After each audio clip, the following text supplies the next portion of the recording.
Chapter 29. The evening after the funeral, my young lady and I were seated in the library, now musing mournfully, one of us despairingly, on our loss, now venturing conjectures as to the gloomy future.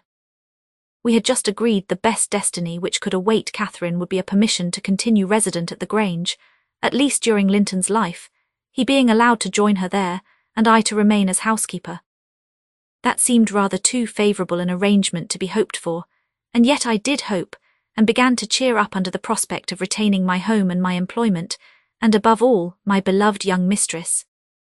When a servant, one of the discarded ones not yet departed, rushed hastily in, and said that devil Heathcliff was coming through the court, should he fasten the door in his face?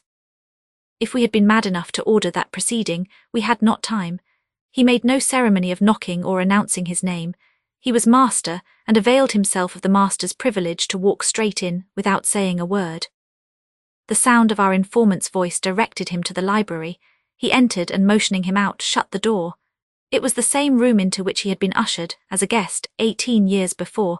The same moon shone through the window, and the same autumn landscape lay outside.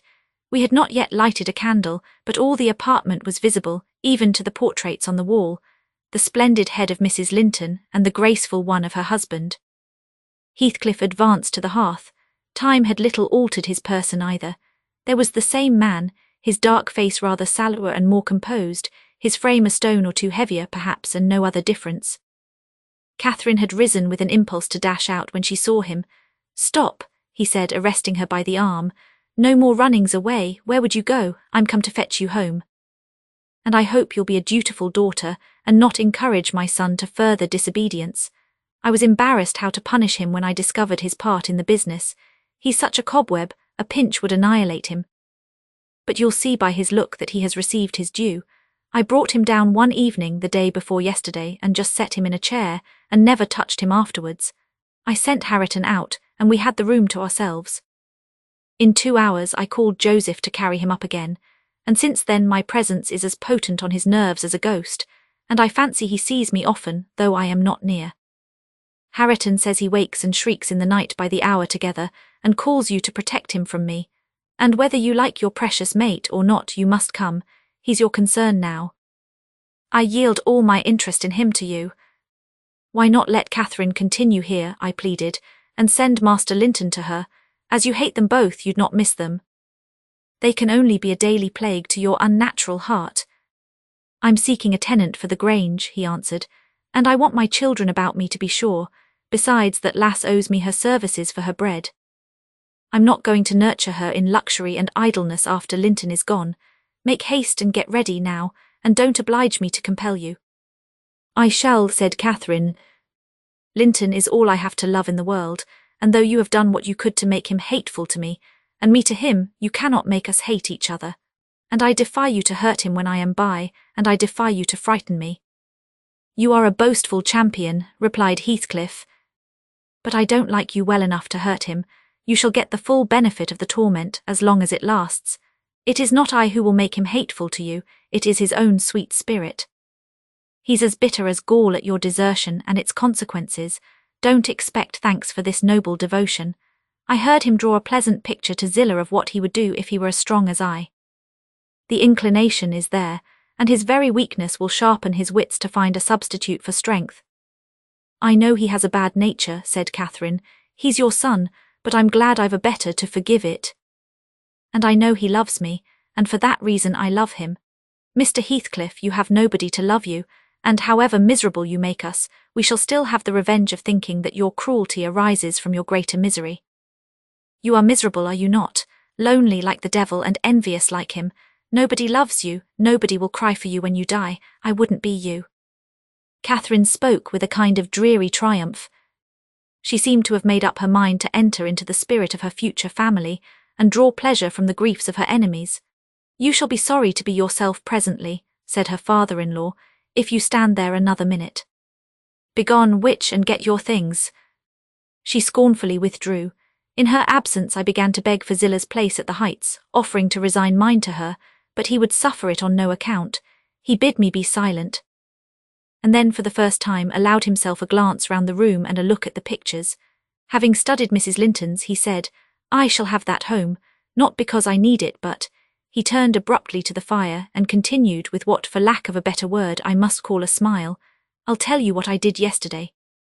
I got the sexton who was digging Linton's grave to remove the earth off her coffin lid, and I opened it.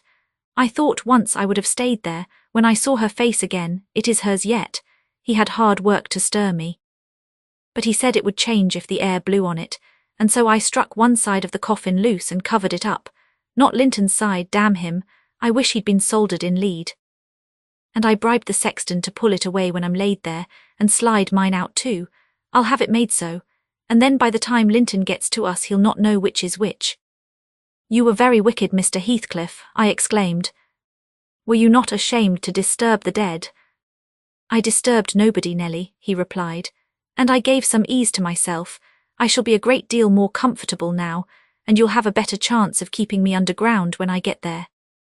Disturbed her? No, she has disturbed me night and day through 18 years, incessantly, remorselessly till yesternight, and yesternight I was tranquil. I dreamt I was sleeping the last sleep by that sleeper, with my heart stopped and my cheek frozen against hers. "And if she had been dissolved into earth or worse, what would you have dreamt of then?" I said. "Of dissolving with her and being more happy still," he answered. "Do you suppose I dread any change of that sort? I expected such a transformation on raising the lid, but I'm better pleased that it should not commence till I share it." Besides, unless I had received a distinct impression of her passionless features, that strange feeling would hardly have been removed. It began oddly. You know I was wild after she died. And eternally, from dawn to dawn, praying her to return to me her spirit. I have a strong faith in ghosts. I have a conviction that they can and do exist among us. The day she was buried, there came a fall of snow. In the evening I went to the churchyard. It blew bleak as winter, all round was solitary. I didn't fear that her fool of a husband would wander up the glen so late, and no one else had business to bring them there. Being alone and conscious 2 yards of loose earth was the sole barrier between us. I said to myself, "I'll have her in my arms again. If she be cold, I'll think it is this north wind that chills me. And if she be motionless, it is sleep." I got a spade from the tool house and began to delve with all my might. It scraped the coffin. I fell to work with my hands. The wood commenced cracking about the screws. I was on the point of attaining my object, when it seemed that I heard a sigh from someone above, close at the edge of the grave and bending down. "If I can only get this off," I muttered. "I wish they may shovel in the earth over us both," and I wrenched at it more desperately still. There was another sigh close at my ear. I appeared to feel the warm breath of it displacing the sleet-laden wind. I knew no living thing in flesh and blood was by, but as certainly as you perceive the approach to some substantial body in the dark, though it cannot be discerned, so certainly I felt that Cathy was there. Not under me, but on the earth. A sudden sense of relief flowed from my heart through every limb. I relinquished my labour of agony and turned consoled at once, unspeakably consoled. Her presence was with me. It remained while I refilled the grave and led me home. You may laugh if you will, but I was sure I should see her there. I was sure she was with me, and I could not help talking to her. Having reached the heights, I rushed eagerly to the door. It was fastened, and I remember that accursed Earnshaw and my wife opposed my entrance.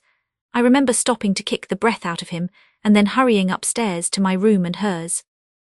I looked round impatiently. I felt her by me. I could almost see her, and yet I could not. I ought to have sweat blood then from the anguish of my yearning, from the fervour of my supplications to have but one glimpse. I had not one. She showed herself, as she often was in life, a devil to me, and since then, sometimes more and sometimes less, I've been the sport of that intolerable torture, infernal, keeping my nerves at such a stretch that, if they had not resembled catgut, they would long ago have relaxed to the feebleness of Linton. When I sat in the house with Harriton, it seemed that on going out I should meet her. When I walked on the moors I should meet her coming in. When I went from home I hastened to return. She must be somewhere at the heights, I was certain. And when I slept in her chamber, I was beaten out of that. I couldn't lie there. For the moment I closed my eyes. She was either outside the window, or sliding back the panels, or entering the room, or even resting her darling head on the same pillow as she did when a child. And I must open my lids to see. And so I opened and closed them 100 times a night, to be always disappointed. It racked me. I've often groaned aloud, till that old rascal Joseph no doubt believed that my conscience was playing the fiend inside of me. Now since I've seen her, I'm pacified, a little. It was a strange way of killing, not by inches but by fractions of hairbreadths, to beguile me with the spectre of a hope through 18 years. Mr. Heathcliff paused and wiped his forehead. His hair clung to it, wet with perspiration. His eyes were fixed on the red embers of the fire, the brows not contracted but raised next the temples, diminishing the grim aspect of his countenance but imparting a peculiar look of trouble and a painful appearance of mental tension towards one absorbing subject. He only half addressed me, and I maintained silence. I didn't like to hear him talk. After a short period he resumed his meditation on the picture, took it down and leant it against the sofa to contemplate it at better advantage. And while so occupied, Catherine entered, announcing that she was ready when her pony should be saddled. "Send that over tomorrow," said Heathcliff to me, then turning to her he added, "You may do without your pony. It is a fine evening and you'll need no ponies at Wuthering Heights. For what journeys you take, your own feet will serve you. Come along." "Goodbye, Ellen," whispered my dear little mistress. As she kissed me her lips felt like ice. "Come and see me, Ellen, don't forget." "Take care you do no such thing, Mrs. Dean," said her new father. "When I wish to speak to you I'll come here. I want none of your prying at my house." He signed her to precede him, and casting back a look that cut my heart, she obeyed. I watched them from the window walk down the garden. Heathcliff fixed Catherine's arm under his, though she disputed the act at first evidently. And with rapid strides he hurried her into the alley, whose trees concealed them.